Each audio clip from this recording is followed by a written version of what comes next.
संतोष महाराज जी की जय, श्री रामचंद्र भगवान की जय, श्री कृष्ण भगवान की जय, श्री सत्य सनातन धर्म की जय, सच्चे दरबार की जय। हिंदी काव्य के इतिहास में एक सुप्रसिद्ध कवि हुए हैं डॉक्टर शिवमंगल सिंह सुमन। अपनी एक कविता में वो लिखते हैं, जीवन अपूर्ण लिए हुए पाता कभी खोता कभी, आशा निराशा से घिरा हंसता कभी रोता कभी, गति मति न हो अवरुद्ध इसका ध्यान आठों याम है, चलना हमारा काम है, चलना हमारा काम है। इस विशद विश्व प्रहार में किसको नहीं बहना पड़ा, सुख दुख हमारी ही तरह किसको नहीं सहना पड़ा, फिर व्यर्थ क्यों कहता फिरूं मुझ पर विधाता वाम है, चलना हमारा काम है, चलना हमारा काम है। गुरु भाइयों और बहनों, ये बात बिल्कुल सटीक है कि हम सबके जीवन में कोई ना कोई अपूर्णता है। सुख दुख, लाभ हानि, खोना पाना हम सबके जीवन का अभिन्न अंग है। फिर हम क्यों विषम परिस्थितियों में हताशा और निराशा में घिरकर अपने जीवन की गति और मति को अवरुद्ध कर दें? फिर हम क्यों इन सब कुछ के लिए ईश्वर पर व्यर्थ दोषारोपण करें? क्योंकि दोष तो इसमें ईश्वर का भी नहीं है, तो फिर किसका है? हमारे जीवन के सुख दुख, बाधाओं के लिए, व्याधियों के लिए कौन जिम्मेदार है? कौन है जो इसके पीछे कारण बनकर खड़ा है? आइए इसको जानते हैं। एक बार एक कंपनी के एम्प्लॉइज जब अपने ऑफिस पहुंचे तो उन्होंने अपने सामने दरवाजे पर लगे एक नोट को पढ़ा। उस नोट पर बड़े बड़े अक्षरों में लिखा था कि जो व्यक्ति आज तक आपके और आपकी कंपनी की उन्नति के मार्ग में बाधा बनता आ रहा था, उनका देहांत हो गया है। He has passed away and you all are invited to join his funeral. सभी को उस व्यक्ति की अंत्येष्टि में एकत्रित होना था।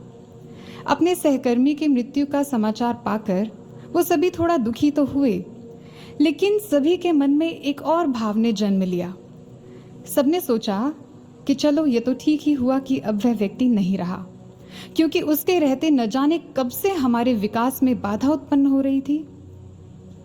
लेकिन साथ ही सभी लोग ये भी जानने के लिए बहुत एक्साइटेड थे कि आखिर वह व्यक्ति था कौन। इसलिए सभी बड़ी जल्दी ही उस स्थान पर एकत्रित हो गए।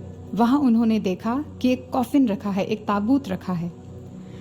सभी अधीर हो रहे थे कि देखें उस ताबूत में कौन लेटा है, कौन व्यक्ति है जो आज तक उनके जीवन में, उनके विकास के मार्ग में बाधा बनता आ रहा था। इसलिए एक एक करके सभी को ताबूत में लेटे उस व्यक्ति को देखने का मौका मिला। लेकिन जैसे ही एक एक करके सबने कॉफिन के अंदर झांक कर देखा तो सभी दंग रह गए, अवाक रह गए। ऐसा लगा मानो किसी ने उनकी आत्मा को जोर से झकझोर दिया हो, क्योंकि जिसको उन्होंने उस ताबूत में लेटे देखा उसकी तो वे कभी कल्पना ही नहीं कर सकते थे। जानते हैं वे व्यक्ति कौन था? आप भी सुनकर हैरान हो जाएंगे। जब उन्होंने ताबूत में झांका तो उन्होंने किसी और को नहीं बल्कि अपना ही चेहरा देखा। कैसे? क्योंकि उस कॉफिन में कोई व्यक्ति नहीं लेटा था, बल्कि उसके स्थान पर एक आईना, एक दर्पण लगाया गया था। इसलिए जब सभी ने उसके अंदर झांक कर देखा तो सबको अपना ही प्रतिबिंब दिखाई दिया। और उस दर्पण के साथ एक संदेश लिखा था। उसमें लिखा था कि केवल एक व्यक्ति है जो आपके विकास की सीमा निर्धारित करने में सक्षम है, और वो कोई और नहीं, आप स्वयं हैं। आपके जीवन में आने वाले हर सुख दुख के लिए, हर उन्नति अवनति के लिए, हर आशा और निराशा के लिए केवल और केवल आप जिम्मेदार हैं, केवल आप हैं। किसी अनुभवी ने इस तथ्य को कैसे समझाया? उन्होंने कहा, the longer I live the more convinced I become that life is 10% what happens to us and 90% how we respond to it. हम बहुत आसानी से किसी दूसरे पर दोषारोपण कर देते हैं कि अमुक व्यक्ति के कारण मैं ऐसा हो गया, या सो एंड सो परिस्थिति में मुझे ये करना पड़ा, मैं विवश हो गया। जबकि फैक्ट ये है कि हमारे जीवन में हमारे साथ कब क्या घटित होता है, इसमें किसी भी व्यक्ति या परिस्थिति का रोल केवल 10% होता है। काहू न कोहू सुख दुख कर दाता, निज कृत कर्म भोग सब भ्राता। हमारे ही द्वारा किए गए अच्छे या बुरे कर्मों के अनुरूप हमारे जीवन में सुखद या विषम परिस्थिति निर्मित हो जाती है, जिसका इम्पैक्ट हमारे ऊपर केवल 10% है। बाकी का 90% ये इस बात पर निर्भर करता है कि उस आई हुई परिस्थिति को हमने कैसे डील किया, उसको हमने कैसे रिस्पॉन्ड किया। अपने जीवन में उत्पन्न होने वाली किसी भी परिस्थिति को, अच्छी या बुरी, उसको हमने कौन सी दिशा दी, उसमें हमने क्या निर्णय लिया, क्या समाधान किया उसका, अपने जीवन में आई किसी समस्या को कैसे निवारण किया उसका, हमने उस समय को कैसे जिया, इसका पूरा पूरा कंट्रोल केवल और केवल हमारे हाथ में होता है। हम चाहें तो अपने जीवन को ऐसी परिस्थितियों में नकारात्मक दिशा में मोड़ दें, या चाहें तो हम अपने जीवन की गाड़ी को सकारात्मक दिशा की ओर चैनलाइज कर लें। ये हमारे हाथ में है।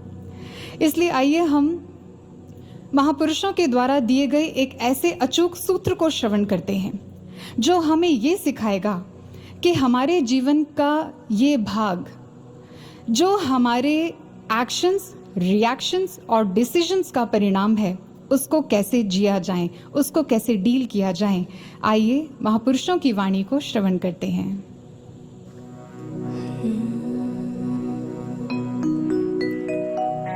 कोटि विघ्न संकट विकट,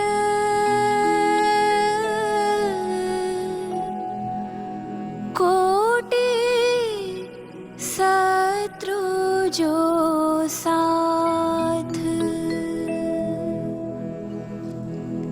तुलसी बल नहीं करी सके,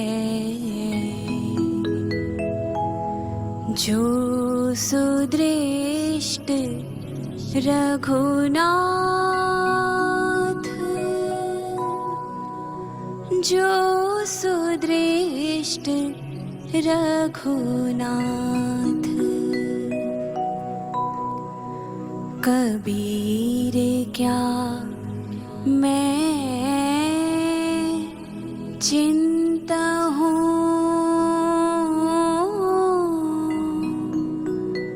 मम चिंते क्या हो,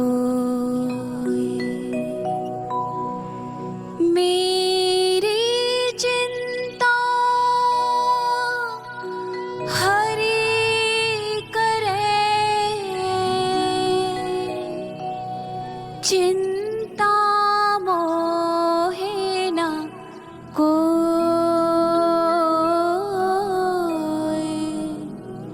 चिंता मोहे न कोय।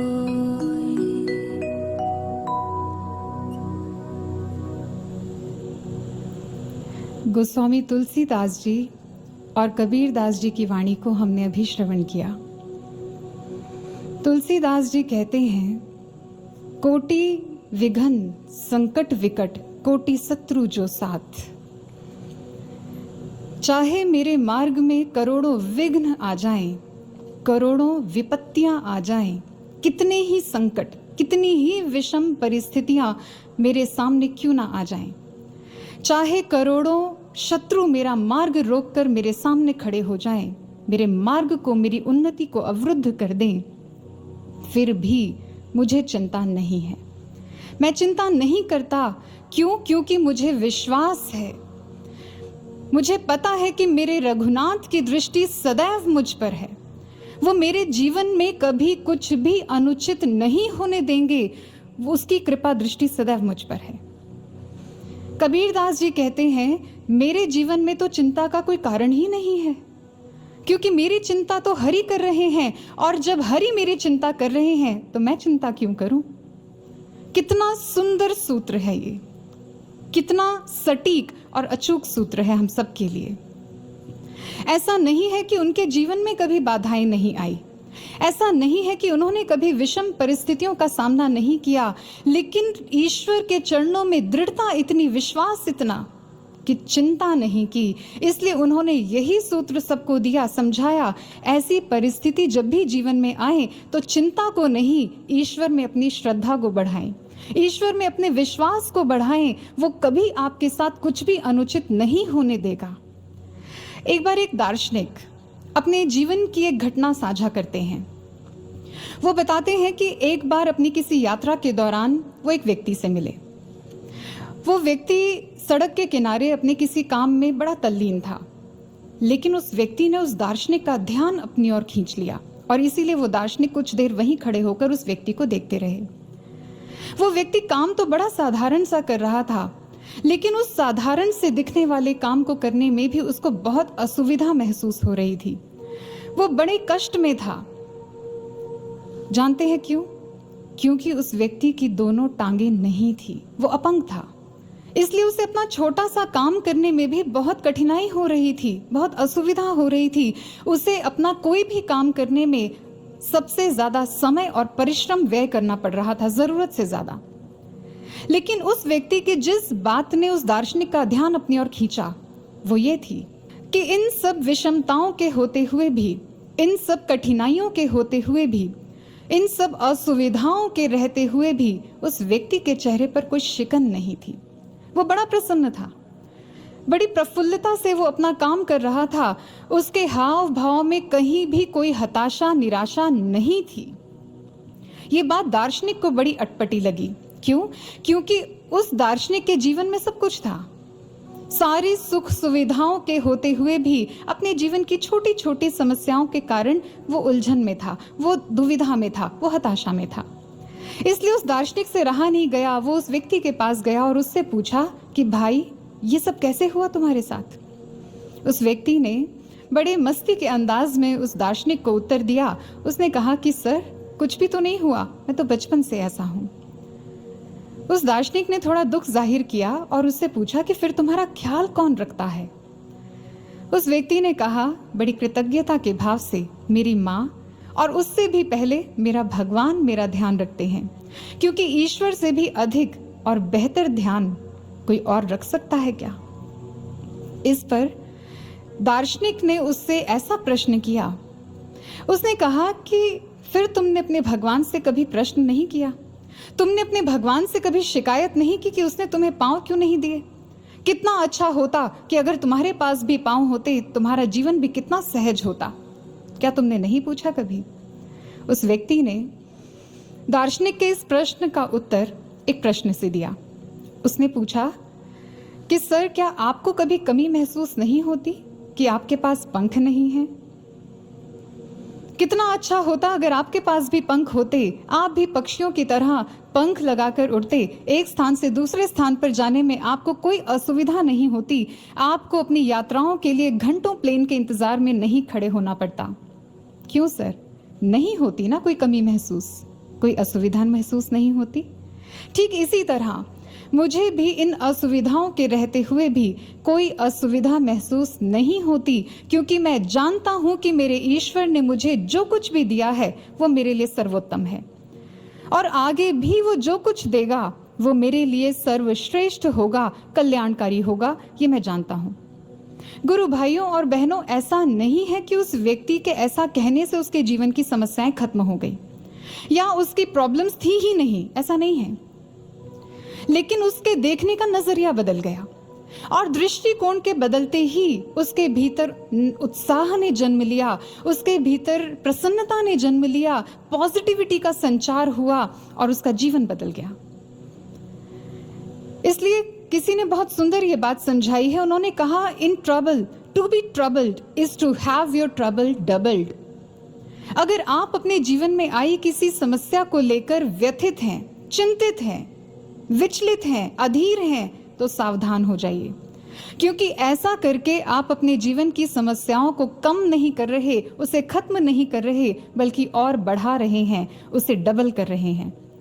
चिंता चिता समा प्रोक्ता बिंदु मात्रं विशेषता, सजीवम दहते चिंता निर्जीवम दहते चिता। हमारे शास्त्रों में महापुरुषों ने हमें समझाया है।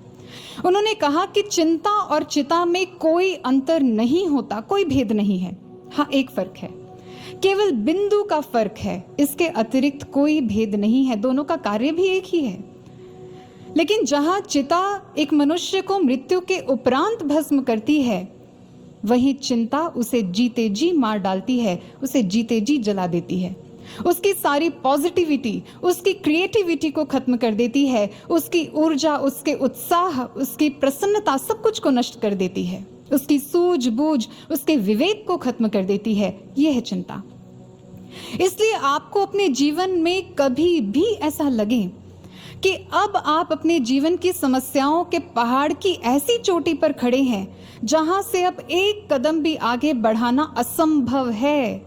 अब आप एक कदम भी यदि आगे बढ़ाएंगे तो गिर जाएंगे, टूट जाएंगे, बिखर जाएंगे। ऐसे में भी आप चिंता नहीं करें, आप घबराइए नहीं, आप ईश्वर पर विश्वास रखिए, वो आपको गिरने नहीं देगा। और यदि आप गिरने भी लगे हैं तो आप हौसला रखिए, वो आपको थाम लेगा।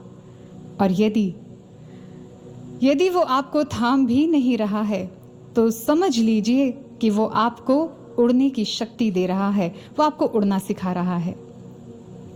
कोई ना कोई योजना तो उसकी है हमारे लिए, कुछ ना कुछ तो वो सोच रहा है हमारे लिए, क्योंकि वो कुछ भी अकारण नहीं करता। लेकिन अपने दृष्टिकोण को बदलेंगे तो हम स्पष्ट देख पाएंगे वो चाहता क्या है।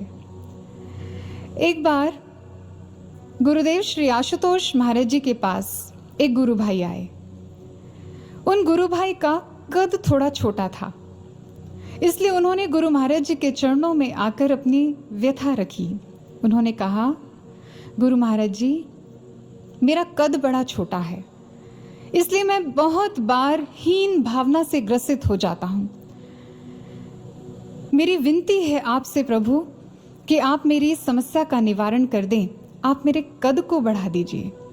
गुरु महाराज जी ने बड़े स्नेह से उनको समझाया, उनको कहा कि कद छोटा होने से क्या होता है, हमने आपको इतना महान ब्रह्म ज्ञान दिया है, आप उस ज्ञान का प्रयोग करें। आप इस ब्रह्म ज्ञान का अभ्यास करके अपने चरित्र के कद को, अपने व्यक्तित्व के कद को इतना ऊंचा उठाएं, इतना ऊंचा कि दुनिया आपके आगे झुक जाए, दुनिया भी आपके सामने बौनी नजर आए। निस्संदेह ऐसा श्रेष्ठ मार्गदर्शन किसी पूर्ण सद्गुरु के द्वारा ही प्रदान किया जा सकता है। अपने बाह्य कद को नहीं, आंतरिक कद को ऊंचा उठाएं, अपनी सोच को विशाल करें, अपने दृष्टिकोण को विशाल करें, अपने चरित्र, अपने व्यक्तित्व को ऊंचा उठाएं। ये विशाल दृष्टिकोण क्या है? एक होता है bird's eye view, aerial view, यानी विहंगम दृष्टि, यानी किसी ऑब्जेक्ट या एरिया को ऊपर से देखना, ऊंचाई से देखना, a view from a high altitude और एंगल। जैसे उड़ते हुए पक्षी की नजरों से नीचे का कोई दृश्य देखा जा रहा हो। जैसे आप उड़ते हुए प्लेन से जब नीचे देखते हैं तो आपको विशाल बिल्डिंग्स भी, पेड़ पहाड़ भी बहुत बौने नजर आते हैं। ये है ईश्वर की दृष्टि, विशाल दृष्टि। और एक होता है वर्म्स आई व्यू, यानी किसी भी वस्तु को वर्म यानी चींटी की दृष्टि से देखना, नीचे से देखना, a view of an object from below, from the ground, नीचे से देखना। अगर मिट्टी की छोटी सी ढेरी है, उसको भी चींटी अपनी नजरों से देखेगी तो उसे वो मिट्टी की छोटी सी ढेरी भी विशाल पहाड़ जैसी ही प्रतीत होगी। और गुरुदेव श्री आशुतोष महाराज जी समझाते हैं, वो कहते हैं बस यही एक गलती हम कर बैठते हैं। हम भी अपने जीवन में आने वाली समस्याओं को, विषमताओं को चींटी की दृष्टि, वर्म्स आई से देखते हैं, सीमित दृष्टि से देखते हैं। इसलिए हमें वो समस्याएं भी बहुत विशाल, बहुत बड़ी, बहुत भयावह और कभी न समाप्त होने वाली प्रतीत होने लगती हैं। हमें लगने लगता है कि इसका तो कोई हल ही नहीं है। हमें लगता है कि इस स्थिति से पता नहीं हम कभी बाहर आ भी पाएंगे या नहीं आ पाएंगे, कब होगा और कैसे होगा। बस यही सोच सोच कर हम चिंतित, व्यथित, परेशान रहते हैं। जबकि समझाया जाता है, problems are wonderful presents that are thrown at us by providence only, but we fail to recognise the gift because it comes wrapped up in a soiled package. हमारे जीवन में आने वाली हर विषम परिस्थिति, हर संघर्षपूर्ण परिस्थिति, हर चुनौती ईश्वर द्वारा भेजा गया बेहद सुंदर उपहार होती है। जानते हैं, समस्या का जो इंग्लिश वर्ड है प्रॉब्लम, वो लैटिन लैंग्वेज के प्रो बेलो वर्ड से बना है, जिसका अर्थ होता है वो परिस्थितियां जो जानबूझकर हमारे मार्ग में डाली गई हैं, जो जानबूझकर हमारे मार्ग में डाली गई हैं। स्पष्ट है इससे। जब हमारे जीवन में कोई भी विषम परिस्थिति आई, हमारे जीवन में कोई भी संघर्ष उत्पन्न हुआ, तो यह स्पष्ट हो जाना चाहिए कि वो ईश्वर की किसी दिव्य योजना के तहत ही है। कुछ भी अकारण नहीं है हमारे जीवन में, कोई भी परिस्थिति अकारण हमारे जीवन में नहीं आई है, कोई ना कोई योजना लेकर आई है, उसके किसी डिवाइन प्लान के तहत है। लेकिन हम उसके डिवाइन प्लान को समझ पाए उससे पहले ही हम उस परिस्थिति के भद्दे आवरण को देखकर घबरा जाते हैं, डर जाते हैं, चिंतित व्यथित हो जाते हैं। इसलिए हम उसके अंतिम पड़ाव अर्थात उसके प्रयोजन तक तो पहुंच ही नहीं पाते। इसलिए करना क्या है, ऐसी परिस्थिति में जब भी हमारे जीवन में कोई प्रॉब्लम आती है या आ रही है, चाहे वो फिजिकल हो, चाहे वो साइकोलॉजिकल हो, इमोशनल हो या फाइनेंशियल हो, किसी भी स्तर का संघर्ष जो हमारे जीवन में उत्पन्न हो रहा है या होता है, उसको विशाल दृष्टिकोण से देखें। फिर हम स्पष्ट रूप से समझ पाएंगे कि ईश्वर इन परिस्थितियों में रखकर, इन चुनौतियों का सामना करवाकर, इन संघर्षों को देकर आपके कौन से गुण को निखारना चाहता है, आपको क्या बना देना चाहता है, आपको क्या सिखाना चाहता है, ये स्पष्ट हो जाएगा। आइए इसको हम मरकरी के जीवन से समझते हैं। मरकरी, जिसे पारद भी कहा जाता है, आयुर्वेद की एक स्पेशलाइज्ड ब्रांच है, रस शास्त्र। ये शास्त्र मेनली मरकरी को डेडिकेटेड है, क्योंकि इस शास्त्र में मरकरी की अशुद्धियों, उसकी योग्यताओं, उसकी क्षमताओं, उसके लाभ और उसकी शुद्धिकरण की प्रक्रिया का संपूर्ण ज्ञान और विज्ञान है। और जो फिजिशियंस मरकरी के फॉर्मुलेशन यानी उसके शुद्धिकरण की प्रक्रिया पर काम करते हैं, उन्हें रस वैद्य या रसविद कहा जाता है। ये शुद्धिकरण की प्रक्रिया मरकरी के लिए आसान नहीं होती है। इस प्रक्रिया में मरकरी को स्वेदन, मर्दन, मूर्छन जैसे 18 स्टेजेस से होकर गुजारा जाता है, जो अति वेदनापूर्ण होते हैं, बहुत कष्टदायी होते हैं। ऐसा इसलिए क्योंकि इस प्रक्रिया से गुजरने के बाद ही मरकरी का एक अद्भुत रूप प्रकट होता है।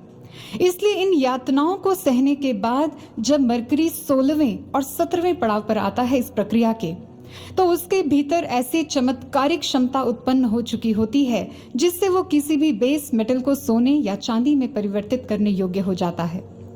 और इस प्रक्रिया के 18वें यानी अंतिम पड़ाव पर पहुंचकर तो मरकरी ऐसे अद्भुत क्षमता के साथ प्रकट होता है, वो अमृत तुल्य हो जाता है।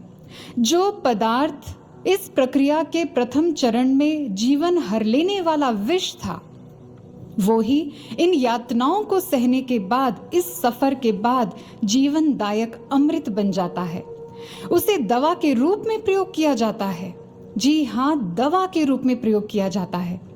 और लोगों को रोगों के दलदल से बाहर निकाल लेने की इसी योग्यता के कारण ही उसे पारद का नाम दिया गया है। मरकरी की इस ट्रांसफॉर्मेशन की जर्नी को ही कहा गया है a poison that turned nectar, ऐसा विष जो अमृत बन गया। क्या लगता है आपको, मरकरी को इतने टॉर्चरस प्रोसेस से गुजारने का क्या प्रयोजन रहा होगा? उसके पीछे क्या मकसद है? उद्देश्य स्पष्ट है।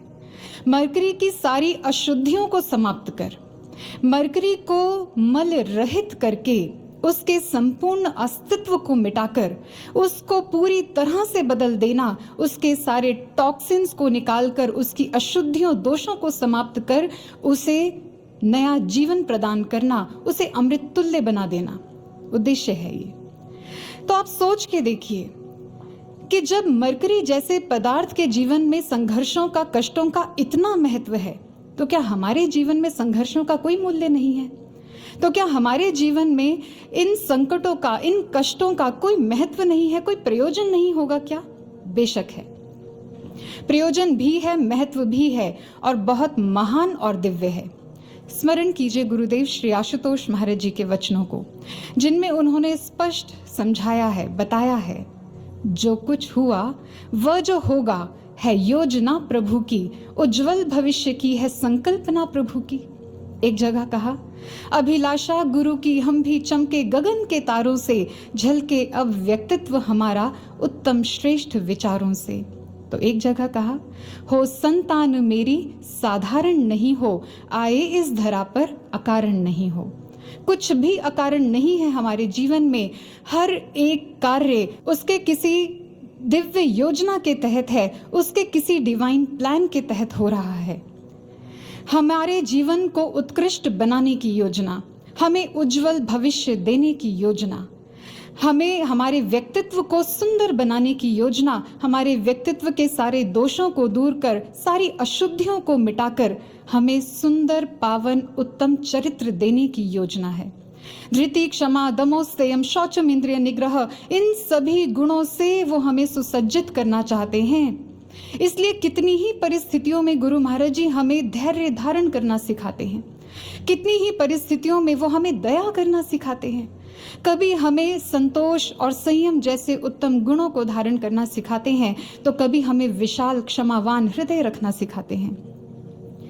आप जानते हैं कि जितनी कठिन ये प्रक्रिया मरकरी के लिए होती है, उतनी ही कष्टप्रद उसे विष से अमृत बनाने वाले रस वैद्यों के लिए होती है।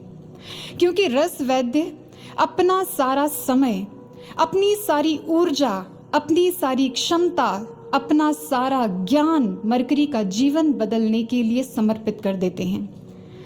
कुछ ग्राम्स मरकरी के फॉर्मुलेशन के लिए भी कई महीनों का समय लग जाता है, लेकिन इस पूरे अंतराल में, इस पूरे पीरियड में रस वैद्य धैर्य धारण करके हर पल उसमें आने वाले बदलावों और उसकी आवश्यकताओं के प्रति सजग रहते हैं।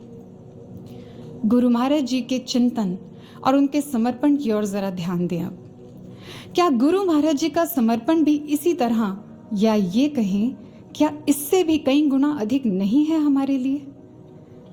रस वैद्य जब मरकरी जैसे पदार्थ के लिए इतने समर्पित हो सकते हैं, तो हम तो मानव हैं।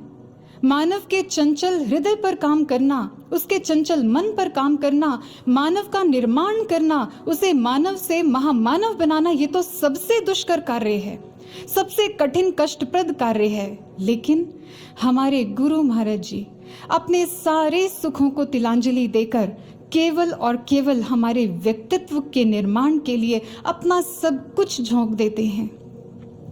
हमें सुंदर उत्तम चरित्र प्रदान करने के लिए अपना सारा जीवन समर्पित कर दिया उन्होंने, केवल इसलिए कि हमें सुंदर चरित्र मिल सके, केवल इसलिए कि हम अपने जीवन के, अपने व्यक्तित्व की अशुद्धियों को समाप्त कर सके, अपने जीवन के उच्चतम लक्ष्य को प्राप्त कर सके, अपने जीवन को महान बना सके और लोगों को समाज की, संसार की, दुखों की, विषयों की दलदल से बाहर निकालने योग्य हम बन जाएं, केवल इसके लिए। और इसके लिए गुरु महाराज जी पल पल समर्पित हैं, पल पल कटिबद्ध हैं, पल पल संकल्पबद्ध हैं। और ऐसा नहीं है कि गुरु महाराज जी हमारे जीवन में आने वाली किसी भी परिस्थिति के प्रति बेखबर हैं। हमारे जीवन में आने वाले प्रत्येक बदलाव के प्रति वो पूर्ण सजग हैं, उन्हें हर पल की खबर है। इसलिए हम किसी भी परिस्थिति में, वो चाहे बदलाव हमारे बाह्य स्तर पर हो, चाहे मानसिक स्तर पर हो या आत्मिक स्तर पर हो, हर स्तर के बदलावों के प्रति गुरु महाराज जी की पैनी दृष्टि है। उनके चिंतन का तार सदैव अपने शिष्यों के साथ जुड़ा रहता है। इसलिए कभी भी किसी भी परिस्थिति में हम अकेले नहीं हैं। हम सदैव गुरु महाराज जी को अपने साथ खड़ा पाते हैं, उनकी कृपा दृष्टि सदैव अपने ऊपर पाते हैं। हम कभी अकेले कैसे हो सकते हैं? और इस बात को आप सबने भी अपने जीवन में बहुत बार अनुभव किया ही होगा। आइए गुरु बहन की घटना आपको सुनाते हैं। एक समय आया जब उन बहन के जीवन में हर ओर से, हर तरफ से परेशानियों ने उन्हें घेर लिया। कभी आर्थिक तंगी, कभी शारीरिक समस्या, और इन सब के रहते हुए मानसिक वेदना, मानसिक यातनाएं। कहीं बाहर निकलने का कोई रास्ता, कोई मार्ग, कोई दिशा दिखाई नहीं दे रही थी उन्हें। लेकिन इन परिस्थितियों में भी गुरु महाराज जी के प्रति उनका प्रेम, उनका समर्पण, उनकी निष्ठा बड़ी प्रबल थी। ध्यान की गहराई में एक दिन उन्होंने क्या देखा?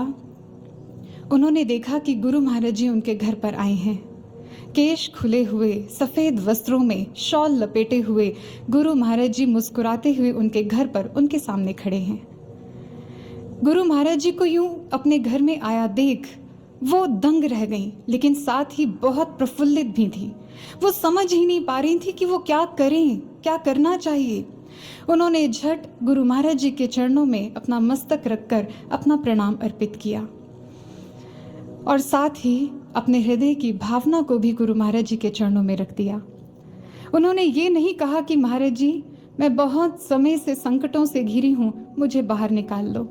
उन्होंने ये भी नहीं कहा कि महाराज जी मेरे जीवन में बहुत दुख हैं, आप मेरे दुखों को दूर कर दीजिए। ऐसा कुछ भी नहीं मांगा, ऐसा कुछ नहीं कहा। बल्कि उन्होंने कहा कि हे गुरु महाराज जी, आप यूं ही सदा सदा अपने चरणों से हमें जोड़ के रखना, इनसे कभी अलग मत होने देना, इनसे कभी दूर मत होने देना। और जानते हैं, भक्त की इस भावना को, इस प्रार्थना को सुनकर हमारे करुणा वत्सल गुरुदेव ने क्या किया? उन्होंने भी उनकी पीठ को थपथपाकर प्रसन्नता से आशीर्वाद दे दिया और बोले, ऐसा ही होगा। और अब जब वो गुरु बहन महाराज जी को प्रणाम करने के बाद खड़ी हुई तो एक टक महाराज जी को निहारती रही। वो ये भूल ही गई कि गुरु महाराज जी कब से खड़े हैं, उन्हें बैठने के लिए कोई स्थान देना चाहिए। इसलिए गुरु महाराज जी स्वयं ही उस कमरे में लगे बिस्तर को व्यवस्थित करने लगे, अपने बैठने का स्थान बनाने लगे। जब उन्होंने ये देखा तो उन्हें लगा कि ये क्या हुआ, महाराज जी ये क्या कर रहे हैं, ये तो मुझे करना चाहिए। इसलिए वो तुरंत आगे बढ़कर उस बिस्तर पर बिछी चादर को व्यवस्थित करने लगी। लेकिन अचानक उनकी दृष्टि गई उस कमरे की दीवारों पर, आसपास बिखरे सामान पर, जो बहुत दयनीय अवस्था में था। उन सबको देखकर उनके मन में एक भाव जागा और उन्होंने हाथ जोड़कर नम आंखों से गुरु महाराज जी से प्रार्थना की। उन्होंने कहा, महाराज जी आप यहाँ मत रहिए, ये घर आपके योग्य नहीं है, यहाँ तो आपकी सेवा भी ठीक से नहीं हो पाएगी, आप यहाँ से चले जाइए। आप किसी संपन्न प्रेमी भक्त के घर जाकर रह लीजिए, जहाँ आपको सुख सुविधाएं प्राप्त हो सके।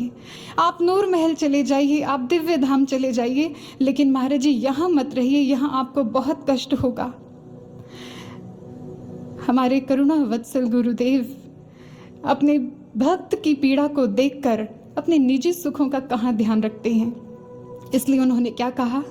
उन्होंने कहा, मैं क्यों चला जाऊं यहाँ से, तुझे इन दुखों और तकलीफों में अकेला छोड़कर मैं कैसे चला जाऊं, मैं तो यहीं रहूंगा हर पल तुम्हारे साथ। गुरु भाइयों और बहनों, इस घटना को सुनकर आपको भी वो सारे क्षण, वो सारे पल अपने जीवन के याद आ गए होंगे, जिनमें आपने भी गुरु महाराज जी को ठीक इसी तरह अपने संकट की घड़ी में अपने साथ खड़ा पाया है। याद करो उन दुख के पलों को जिनसे गुरु ने निकाला है, दृढ़ता इससे और बढ़ेगी, संशय को दूर भगाना है। अपने जीवन के पन्नों को पलट कर देखिए, आपको अपने जीवन के वो सारे क्षण याद आएंगे। आप देखेंगे हर पन्ने पर गुरु महाराज जी की कृपा ही है। जब जब भी किसी ने आपका साथ छोड़ा है, केवल मात्र गुरु महाराज जी थे आपके साथ, जिन्होंने अंतिम श्वास तक आपका साथ निभाया है। आप देख पाएंगे स्पष्ट रूप से कि जो कार्य कोई और नहीं कर पाया, उसको गुरु महाराज जी ने सहज ही आपके लिए कर दिया है। और ऐसा नहीं है कि ये संकट, ये दुख हमारे जीवन में पहली बार आए। पहले भी बहुत बार दुखों की घड़ियां आई हैं, पहले भी बहुत बार संकटों ने आकर हमें घेरा है, लेकिन हर बार गुरु महाराज जी ने ही तो हमें बाहर निकाला है। जब जब भी हमारे कर्मों की धूप ने हमें झुलसाया है, हर बार गुरु महाराज जी ने ही तो हमें अपनी शीतल छांव में रखकर सहलाया है। फिर हम क्यों भूल जाते हैं? जब वैसी ही कोई स्थिति आज फिर निर्मित होती है हमारे जीवन में, जब वैसा ही कोई दुख हमारे जीवन में फिर आता है, हम क्यों भूल जाते हैं कि जैसे पहले गुरु महाराज जी ने हमें बाहर निकाला वो आज भी निकालेंगे। जैसे पहले महाराज जी ने कभी हमें नहीं अकेला छोड़ा, वो आज भी साथ नहीं छोड़ेंगे। हम क्यों भूलते हैं इस बात को, ये जानते हुए कि गुरु महाराज जी सदा सदा हमारे साथ हैं। फिर हम क्यों घबरा जाते हैं, क्यों हम बेचैन हो जाते हैं, क्यों शोकाकुल हो जाते हैं। ऐसा जानते हैं क्यों होता है? ऐसा इसलिए होता है क्योंकि एक साधन है जो हमें नकारात्मकता की खाइयों से बाहर निकालकर सकारात्मकता की ऊंचाइयों पर ले जाना जानता है, हमें वहां स्थित कर देता है। एक विज्ञान है जो हमें किसी भी परिस्थिति को संकीर्ण सीमित दृष्टि से देखने की बजाय विशाल दृष्टि से देखना सिखाता है। लेकिन या तो हमें वो साधन ही प्राप्त नहीं हुआ है या फिर उसका उपयोग हम ठीक से नहीं कर रहे हैं, उसका अभ्यास नहीं कर रहे हैं। ये साधन, ये विज्ञान है ब्रह्म ज्ञान, और इसका अभ्यास है इसकी ध्यान साधना आदि नाम का सुमिरन, इसका अभ्यास। या तो हमें ब्रह्म ज्ञान ही प्राप्त नहीं हुआ है, इसीलिए हम बार बार ऐसी परिस्थितियां निर्मित होने पर शोकाकुल हो जाते हैं, चिंतित हो जाते हैं। या दूसरा पक्ष ये कहता है कि या हम इसका अभ्यास ही ठीक से नहीं कर रहे, अगर ब्रह्म ज्ञान प्राप्त भी है तो। क्योंकि इसी नाम सुमिरन के अभ्यास की कमी के कारण ही बार बार ऐसा होता है हमारे साथ कि हम अपने जीवन के कंट्रोल को, जो 90% हमारे हाथ में है, हम उसको ना चाहते हुए भी नकारात्मकता की दिशा में मोड़ बैठते हैं, वहां चैनलाइज कर बैठते हैं। इसलिए आइए हम संत सहजो बाई जी की वाणी को श्रवण करते हैं, जिसमें उन्होंने बहुत सुंदर तरीके से हमें ये समझाया है कि कैसे इस नाम सुमिरन का अभ्यास करें। ये अभ्यास किस कोटि का होना चाहिए जिससे हम किसी भी परिस्थिति में हताश निराश ना हो पाएं। आइए श्रवण करते हैं। जागत में सुमिरन करे, सोवत में लोला, सहजो एक रस ही रहे, तार टूटे नहीं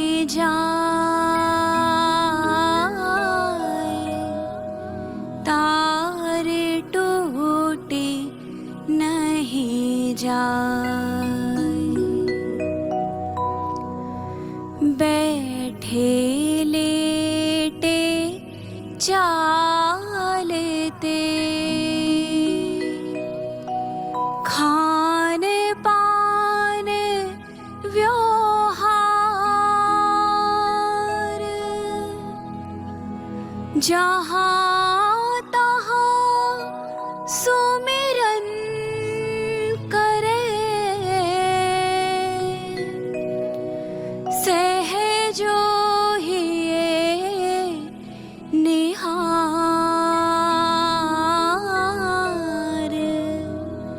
सहजो ही निहार।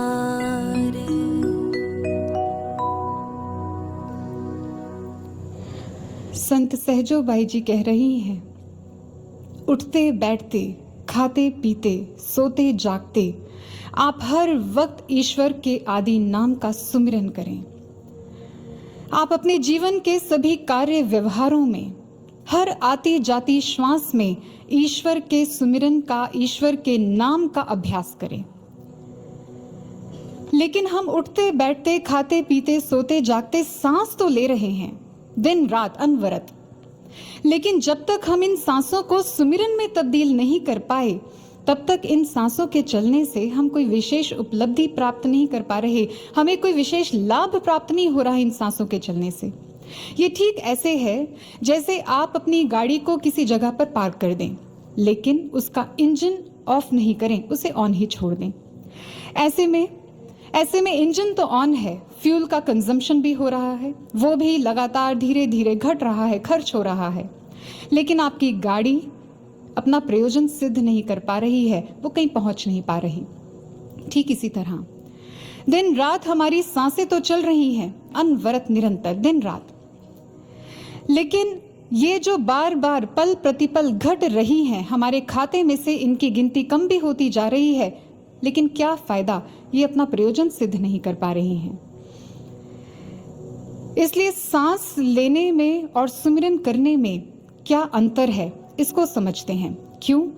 क्योंकि समय रहते हमें इन श्वासों को सुमिरन में परिवर्तित करना ही होगा, क्योंकि कोई नहीं जानता कि किसके खाते में कितनी सांसें शेष हैं। आइए समझते हैं इनके अंदर अंतर क्या है। हमारे सूक्ष्म शरीर में मुख्यतः 3 वाहिकाएं हैं, ईड़ा, पिंगला, सुषुम्ना, जिनमें सुषुम्ना नाड़ी अधिक महिमावान है, क्योंकि ये ब्रह्म रंध्र से लेकर सीधे मेरुदंड के नुकीले अंत तक अवस्थित होती है, इसीलिए इसे ब्रह्म वाहिनी भी कहा जाता है। लेकिन ये सुषुम्ना नाड़ी सुषुप्त रहती है, अप्रकट रहती है। इसलिए जब हम श्वास लेते हैं तो ईड़ा और पिंगला नाड़ियों का प्रयोग होता है, जिसमें स्थूल देह में श्वास के रूप में ऑक्सीजन अंदर बाहर होती है, अर्थात ऑक्सीजन का इनहेलेशन एक्सहेलेशन होता है, यानी सांस लेना। और एक है सुमिरन। जब कोई पूर्ण तत्ववेता सद्गुरु हमें ब्रह्म ज्ञान में दीक्षित करते हैं तो अपनी कृपा से उसी समय हमारे मेरुदंड में अवस्थित इस सुषुम्ना नाड़ी को जागृत कर देते हैं और हमारे प्राणों में बसे ईश्वर के आदि नाम को, अव्यक्त नाम को, जिसे प्राइमोडियल वाइब्रेशन कहा जाता है, उस सूक्ष्म आदि स्पंदन को प्रकट कर सुषुम्ना नाड़ी में प्रवेश करा देते हैं। अब आरंभ होता है सुमिरन। और अब सुषुम्ना नाड़ी एक साधक के मन को उसके मेरुदंड के नुकीले अंत से लेकर उसे ब्रह्मरंध्र तक की यात्रा कराती है, यानी उसके मन को मूलाधार चक्र से उठाकर उसे ब्रह्मरंध्र अर्थात ब्रह्म तत्व तक की यात्रा कराती है, वहां स्थित कर देती है। साधक के मन को, साधक के चित्त को ब्रह्म तत्व में स्थित करती है। ये है नाम सुमिरन। और इसी के अभ्यास के लिए सहजोबाई जी कहती हैं कि सहजो एक रस ही रहे, तार टूट नहीं जाए। ध्यान रहे इस बात का कि ये जो तार है सुमिरन का जो जुड़ा है, वो कभी भी कहीं भी टूट ना जाए, इसका ध्यान रहे। जैसे आपने देखा या सुना होगा, दुर्गम सरहदों पर देश की सुरक्षा में तैनात सैनिकों के पास कुछ आवश्यक वस्तुएं जो लगातार पहुंचाई जाती हैं। आवश्यक वस्तुएं जैसे हथियार, दवाइयां, खाद्य पदार्थ, इन आवश्यक वस्तुओं को जिस चैनल से उन तक पहुंचाया जाता है उसको लाइफलाइन या जीवन रेखा कहते हैं। सोच के देखिए, अगर ये लाइफलाइन अवरुद्ध हो जाए, कहीं से ब्रेक हो जाए, तो क्या होगा? तो वो सैनिक भी अपने संघर्षों में लगातार हारते जाएंगे और बहुत संभव है कि वो अपने प्राणों से भी हाथ धो बैठें। गुरु भाइयों और बहनों, हम साधकों की लाइफलाइन है ये सुमिरन, जिसके द्वारा हम निरंतर गुरु तत्व से, ब्रह्म तत्व से जुड़े रहते हैं और निरंतर गुरु द्वारा दी गई सद्प्रेरणाओं को प्राप्त करते हैं, जिसके माध्यम से हम अपने जीवन के प्रत्येक कार्य के लिए अचूक मार्गदर्शन प्राप्त करते हैं। हम किसी भी परिस्थिति में उत्साह, उमंग, उल्लास, प्रसन्नता, आनंद जैसे पॉजिटिव हायर एनर्जीज में बने रहते हैं, उसको हमेशा प्राप्त करते रहते हैं। सोच के देखिए, यदि ये सुमिरन का प्रवाह टूट जाए, यदि ये लाइफलाइन हमारी ब्रेक हो जाए, तो क्या होगा? तो हम भी अपने जीवन के युद्धों में हार जाएंगे। हम भी अपने जीवन में संघर्षपूर्ण परिस्थितियों के आगे घुटने टेक देंगे और फिर हताशा और निराशा में घिर जाएंगे। हम शोकाकुल हो जाएंगे, चिंतित व्यथित हो जाएंगे। फिर से अपने जीवन को हमने गलत दिशा में मोड़ दिया। इसलिए महापुरुषों ने हमें समझाया, इस आदि नाम का सुमिरन आप इस तरह करें, ऐसा अनवरत हो, ऐसा दृढ़ आपका अभ्यास हो, जिससे आप अपने जीवन में आने वाली किसी भी परिस्थिति में कभी घबराएं नहीं, कभी चिंतित ना हो, बल्कि आप हायर एनर्जीज में डटे रहें, उसको सदा प्राप्त करते रहें। और अपने जीवन के इस 90% भाग को सकारात्मक दिशा में चैनलाइज करना सीख लें। इसलिए अब इस ध्यान साधना सुमिरन के प्रति कोई कोताही नहीं बरती जा सकती, कोई लापरवाही नहीं चल सकती। आइए हम कोविड-19 पैंडेमिक के इस करंट सिनेरियो, जिसे न्यू नॉर्मल कहा जा रहा है, इससे अपने लिए एक सीख लेते हैं। इसे न्यू नॉर्मल क्यों कहा गया? जिस समय में हम जी रहे हैं, इसलिए क्योंकि ये लाइफ कोविड-19 पैंडेमिक से पहले वाली नॉर्मल लाइफ से थोड़ी सी डिफरेंट है। उसका एक नया वर्जन है, जिसमें हम पहले की तरह ही घरों से बाहर तो निकलने लगे हैं, हम पहले की तरह ही कामकाज करने लगे हैं, कमाने लगे हैं, खरीदारी करने लगे हैं, लेकिन इन सब के साथ कुछ प्रिकॉशंस जुड़ गए हैं, कुछ स्पेशल नॉर्म्स जो ह्यूमंस के लिए बने हैं वो ऐड हो गए हैं, जिनको हर हाल में, हर स्थिति में पालन करना आवश्यक हो गया है। जैसे मास्क लगाना, सोशल डिस्टेंसिंग का पालन करना, हाथों को रेगुलर धोना या सैनिटाइज करना, ये सब कुछ। लेकिन अगर ऐसी स्थिति में मान लीजिए कोई व्यक्ति ये सोचने लगे कि क्या फर्क पड़ता है अगर मैं इन एहतियातों को बरतूं या ना बरतूं, क्योंकि लाइफ तो नॉर्मल है। क्या फर्क पड़ता है अगर मैं ये सब प्रिकॉशंस, ये सब नॉर्म्स को फॉलो नहीं करूं तो क्या होगा? तो होगा ये कि या तो वो व्यक्ति स्वयं ही संकट में आ जाएगा या किसी और के लिए समस्या का कारण बन जाएगा। इसलिए मन करें या ना करें, one has to take all these precautions, one has to follow all these norms, उसे करना ही पड़ेगा। ठीक इसी तरह हम साधकों के लिए भी कुछ नियम बने हैं, जिनको हर हाल में, हर कंडीशन में, हर स्थिति में पालन करना ही है। उसके लिए कोई कोताही नहीं बरती जा सकती, कोई लापरवाही नहीं चल सकती। इसका कोई सब्स्टिट्यूट नहीं है हमारे पास। साधना करना, सेवा करना, गुरु आज्ञा का निष्ठा से पालन करना, सत्संग सुनना, सुमिरन करना। हम किसी भी स्थिति में बेपरवाह, लापरवाह नहीं हो सकते। इसको लेकर हम ये नहीं कह सकते कि क्या फर्क पड़ता है। आप जानते हैं, एक व्यक्ति के जीवन के सबसे इंपॉर्टेंट कामों के प्रति, जिसके लिए उसकी सारी श्रद्धा लगनी चाहिए, जिसके लिए उसका सारा ज्ञान, सारा श्रम लगना चाहिए, सारा फोकस, सारी एनर्जी लगनी चाहिए, यदि उसी कार्य के प्रति वो व्यक्ति लापरवाह हो जाए, प्रमादी हो जाए, ये सोचकर कि क्या फर्क पड़ता है, उसकी इसी मेंटालिटी को नायग्रा सिंड्रोम का नाम दिया गया है। इस सिंड्रोम को एक व्यक्ति के एग्जाम्पल से समझाया जाता है। इसमें क्या होता है, एक व्यक्ति नाव में बैठा यात्रा कर रहा था। उसने पतवार को भी कस के थाम के रखा था, लगातार चला रहा था और अपनी नाव को अपनी मंजिल की ओर बढ़ा रहा था। कुछ दूर जाने के बाद उसका ध्यान आसपास के प्राकृतिक दृश्यों में उलझ गया। उसका मन उन मनोरम दृश्यों में उलझ गया। वो इतना मंत्रमुग्ध हो गया कि उसने पतवार को चलाना ही छोड़ दिया। अब ना उसे अपनी मंजिल याद थी, ना पतवार को चलाना याद था, बल्कि वो खुश था। उसे लग रहा था कि देखो, ये तो अच्छा ही हुआ कि मैंने पतवार को चलाने की मेहनत छोड़ दी, बेकार ही मेहनत कर रहा था। देखो तो मेरी नाव कितनी आसानी से आगे बढ़ती जा रही है, अपने आप ही चल रही है, क्योंकि हवा की गति के साथ उसकी नाव भी गति पकड़ चुकी थी। लेकिन उसकी नाव किस दिशा में जा रही है, इसकी ओर उसका कोई ध्यान नहीं था। उसकी तंद्रा तब टूटती है जब नायग्रा फॉल्स का शोर उसके कानों में पड़ता है। तब उसे होश आती है, तब उसे रियलाइज होता है कि वो कितनी बड़ी भूल कर चुका है। उसने देखा कि वाटरफॉल्स के साथ उसकी नाव तो गिरने की कगार पर आ गई है। अब वो जल्दी से पतवार को फिर से थामता है, जल्दी जल्दी चलाने की कोशिश करता है कि मैं अपने जीवन को बचा लूं, अपनी नाव को बचा लूं, लेकिन अब तक बहुत देर हो चुकी होती है। पानी के तेज बहाव के साथ उसकी नाव नीचे गिर चुकी होती है। वो व्यक्ति अपने जीवन से हाथ धो बैठता है। अब अपने जीवन को हम जरा ध्यान से देखें। कहीं ऐसी ही कोई गलती हम तो नहीं कर रहे? कहीं हम भी नायग्रा सिंड्रोम का शिकार होकर अपने जीवन के सबसे महत्वपूर्ण कार्य, साधना, सुमिरन, सेवा, सत्संग, इनके प्रति लापरवाह तो नहीं हो रहे? कहीं इनको छोड़कर तो नहीं बैठ रहे, ये सोचकर कि क्या फर्क पड़ता है? अगर हमने साधना नहीं भी की तो क्या हो गया, हम सत्संग तो ठीक से सुन ही लेते हैं।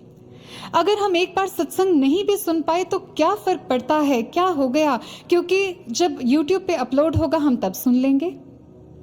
क्या फर्क पड़ता है अगर हम इस समय में हम सेवा नहीं कर पा रहे हैं, जब भविष्य में कभी मौका मिलेगा तब कर लेंगे। अगर ऐसी सोच हमारे भीतर जन्म ले रही है तो सावधान होने की आवश्यकता है। कहीं ऐसा ना हो कि हम भी इसी लापरवाही के कारण अपने जीवन को निम्नताओं की, नकारात्मकता की खाइयों में गिरा दें, जिसके बाद अपने जीवन को फिर से संभाल पाना असंभव हो जाए। कहीं ऐसा ना हो, इसलिए सजग रहें। हम ध्यान रखें कि हमारे जीवन की दिशा किस ओर है, और साधना, ध्यान, सुमिरन, सत्संग की पतवार को कसकर थाम के रखिए। उसे लगातार चलाते रहिए ताकि हम अपने उज्जवल भविष्य की ओर बढ़ सकें, ताकि हम अपना सुंदर उत्तम चरित्र निर्मित कर सकें, ताकि हम अपने जीवन को उत्कृष्टता की ओर लेकर जा सकें, क्योंकि यही तो हमारा भविष्य है। और इसी के लिए गुरु महाराज जी ने ये पतवार हमारे हाथों में थमाई है, बड़ी ही उम्मीदों के साथ। इसलिए आइए हम गुरु महाराज जी के चरणों में यही प्रार्थना करते हैं कि महाराज जी हमें ऐसा विवेक प्रदान करें, गुरु महाराज जी हमें ऐसी शक्ति प्रदान करें कि हम ध्यान, साधना, सुमिरन जैसे इन ओजस्वी विचार जो हमें सत्संग के द्वारा प्राप्त होते हैं, इनसे जुड़े रहें निरंतर, और इसको थाम कर रख कर इस पर चलते हुए हम वो दिव्यता प्राप्त कर सकें, हम वो एनर्जी प्राप्त कर सकें, हम वो मार्ग प्राप्त कर सकें, वो क्षमता प्राप्त कर सकें कि जीवन की किसी भी परिस्थिति में हम चिंता मुक्त रह सकें, सदा आनंद में रह सकें, सदा आनंद में विचरण कर सकें।